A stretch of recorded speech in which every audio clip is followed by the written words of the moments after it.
Before we get into today's video, let me introduce another one of our lovely subscribers, Jaga Prime. Thank you, and welcome to the family. And now, on with today's video.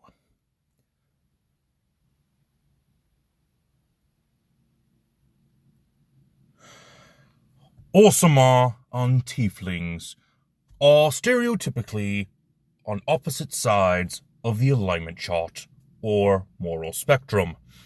Orsimer being lawful good and Tieflings being chaotic or evil. Now, this does not mean that your Tiefling or Orsimer needs to be those alignments or of those moral properties. We actually see that in a lot of popular media for Dungeons & Dragons, especially with the newer movie coming out, Honor Among Thieves, with Doric. But that still begs the question, what can you do with a Tiefling? And what type of characters can you create? Greetings, my dear viewers, it is I, Drahon, and welcome back to Dungeons & Dragons Character Concept, where we take a look at the different races within Dungeons & Dragons and see what type of basic character we can make using the lore of those races and pairing them with a background and a class, and to see what subclasses might best fit with those races. We have done a lot of different races so far, and today we are doing the Tiefling. Probably one of my more favorite races to use when it comes to character creation, but not my favorite. They are still up there, probably in the top 5. And holy cow, do we have a lot of Tieflings. Tieflings, much like the Orsimer, are touched by one of the higher planes, but more specifically, the negative planes. Acheron, the 9 Hells, Gehenna, Hades, Kasiri, the Abyss, and Pandemonium. Now, while my apologies, forgot my order. We have the Yugalos of Gehenna, what were these called? The Demodans of Kasiri, the Night Hags of Hades, as well as some evil gods that can be found in these planes. Though most of the time it's going to be some sort of fiend, which unfortunately Archon and Pandemonium do not have. Though I do imagine that a Tiefling touched by Archon would be similar to an orc, probably a Tunaruk. While Pandemonium, I didn't really see anything in there. I think Null, the dragon god of death, was there. So, who knows? It's up to you. But there are a lot of different types of Tieflings that are possible for your character. Though the canonical ones, quote-unquote, are your infernal bloodlines, which have the 9 Hells, Osmodius, Beelzebul, Despota, Fierna, Glacia, Levistis, Memon, Mephistopheles, and Zariel. You also have your variant Tieflings, Devil's Tongue, Hellfire, and Winged Tieflings. And then you have your abyssal bloodlines, which, holy cow, thank goodness we do not have to go over abyssal bloodlines, because the abyss is endless. There are a lot of planes that are currently recorded, but I don't want to go over them. That's a topic that you'll have to ask another YouTuber. Anyway, what backgrounds and classes would fit these tieflings? Well, from what I can gather, honestly, tieflings and Osimas are more of a lineage than a race, since just about any other race can be touched by these negative planes. The lower planes can touch just about any race. But more often than not, it's some form of human worshipper of a dark power, or a hybrid of fiend and human. So you could, in essence, have a tiefling of just about any race. Though, honestly, why would you, when the classic tieflings that have human skin tones or are tinted red would be just fine? So, anyways, off my tangent, backgrounds: acolyte, gladiator, hunted one, pirate, spy, and urban bounty hunter would be the most common. As for classes, the most common tieflings are probably rogues, sorcerers, and warlocks, if you want to be basic. But what subclasses would best fit a tiefling? Let's find out. Now, while I would admit that Artificer should be the first on this list, technically any Artificer would work for a tiefling, so long as the tiefling studies hard in that field. So we'll have to start off with a barbarian, because that's the more interesting. Battle Rager, Beast, Berserker, Depths, Storm Herald, Wild Magic, and Zealot would be appropriate for a tiefling barbarian. Now, you're probably a little confused about the Beast and Depths, and that is because you have demon lords like Yinogu and Malar, who do have human worshippers. So having a tiefling touched by these dark powers would make sense. As for the Depths, you have demon lords such as Demogorgon and Dagon, who would make perfect fatherly figures for the tiefling that follows these depths of their heritage, of their ancestry.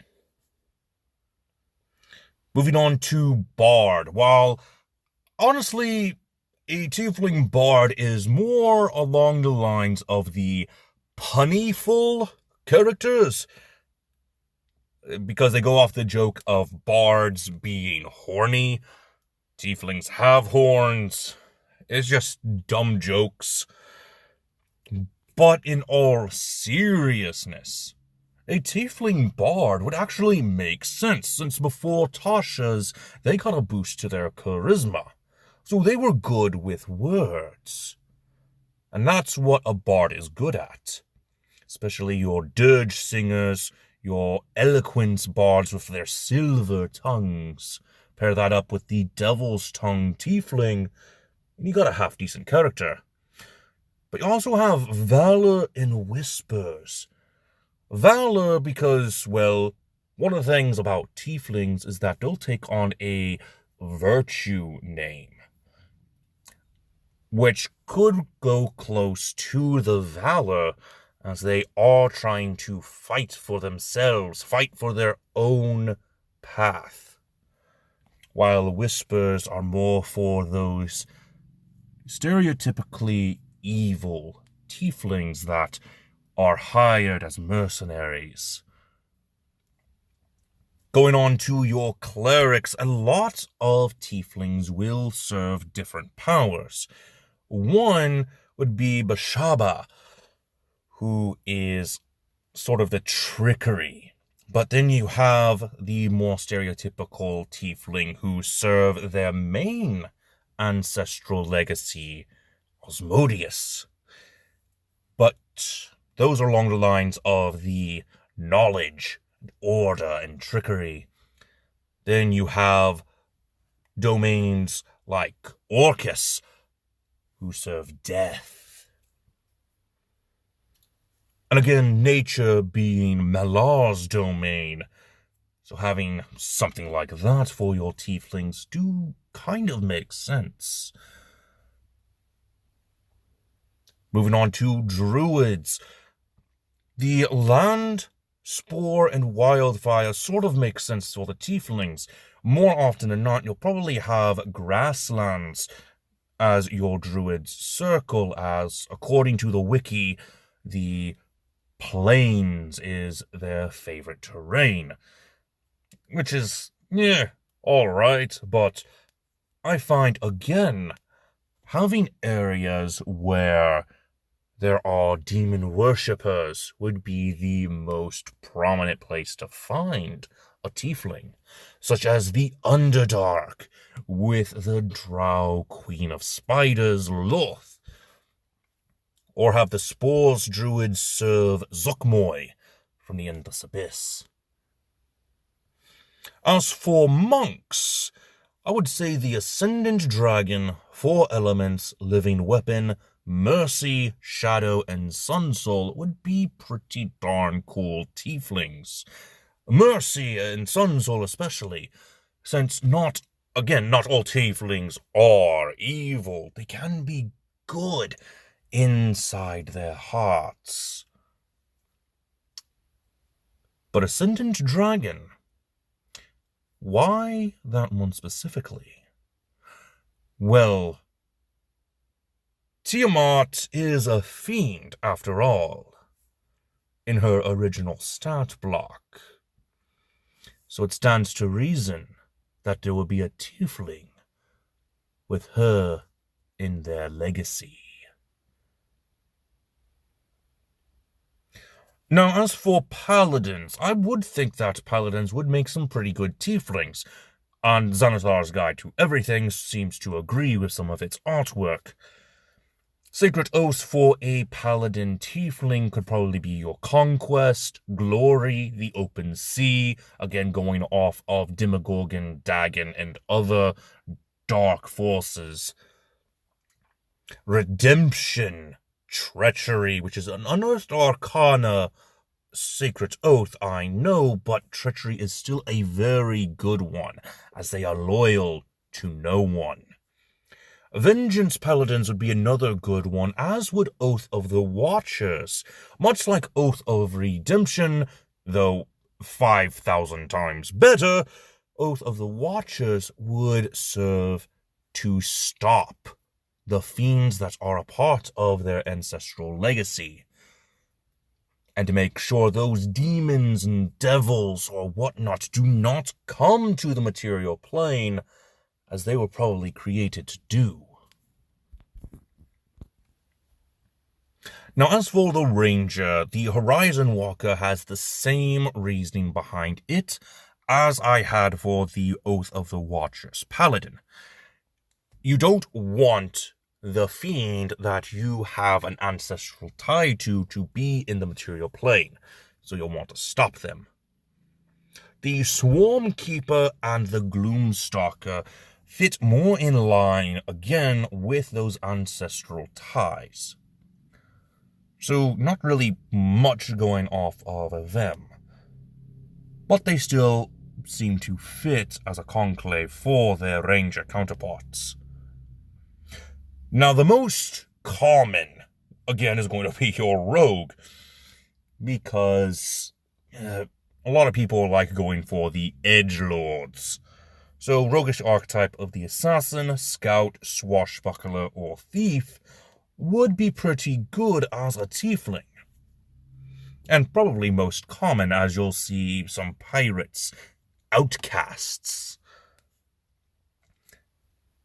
And once again, going off to sorcerer, I really find the idea of a tiefling with the ancestral legacy tied to Tiamat fascinating. And I don't hear enough about it. And it would make one heck of a story. Your tiefling is fighting the urge to help Tiamat, is trying to fight against Tiamat. But Tiamat's there in the back of their mind. It just seems fascinating. So having a sorceress origin of the draconic bloodline just makes sense, as well as some of the other evil dragon gods like Noel. Just right there, in the back of your mind, you can hear your ancestor pushing you to do those evil deeds. And that can work for just about any tiefling, but I find that draconic bloodline to be fascinating.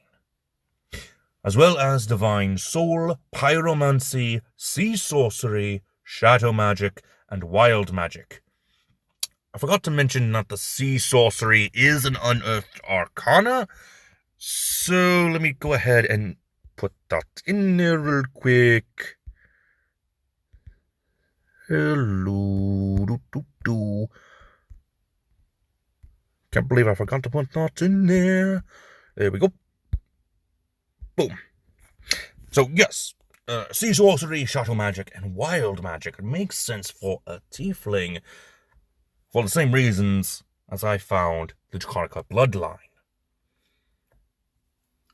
And finally, the warlock. Now, I would put wizard in here, but frankly, just about anybody would be a good wizard. It's all about your imagination. What would your wizard tiefling do? There's not one answer. But a warlock, they could, in fact, have ties to their origin. The fathomless, ties to Demogorgon and Dagon, the fiend, the great old one. Something like, I don't know, probably Dindar the Night Serpent for the Yuan Ti servants, the undead for Orcus. Now, I forgot to put Celestial in here. I just realized.